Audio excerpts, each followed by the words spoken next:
Hello everyone, good morning. For today's video I will show you my simple breakfast. Ito yan guys, so nag-fry pala ako ng egg na may ham and mozzarella cheese. Tapos ito naman yung coffee ko. 3-in-1 Nescafe. Lagay na natin yan. Then saka halo-haloin. Okay na to guys kasi kompleto na, may sugar, may coffee, at may milk. Tapos, nagtusta ako ng pan broche. Broche to guys. Ayan o, ganyan ang gusto ko, yung brown. Tapos, ang palaman ko ay, lagyan ko muna ng cream cheese.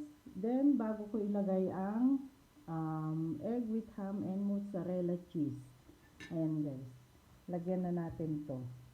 Meron pa pala akong nilagang kamote guys, pero hindi ko na to kakainin lahat. Ayan o, purple yam. Ayan, umpisa na natin ilagay yung cream cheese. Kayo guys, ano ang breakfast ninyo? Ay, sorry. Okay lang yan, dito lang naman. Ayan. Cream cheese. Gusto ko kasi yung maraming cheese. Ayan. Punasan natin. Then, ako lang kasi nagbi-video guys. Kaya pasensya na. Lagay na natin yung fried egg. Pero hindi natin lalagay lahat kasi papapakin ko naman yung iba. Ayan guys. Oh. Ito ang breakfast ko. Then, saka natin ilagay yan.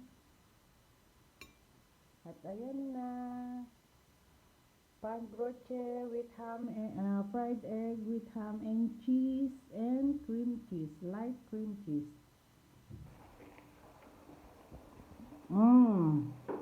Yummy guys. Then, inom tayo ng coffee. Let's have coffee everyone.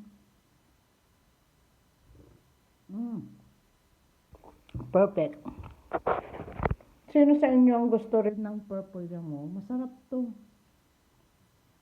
Nilaga ko kagabi. Ayan, thanks for watching everyone. Bye.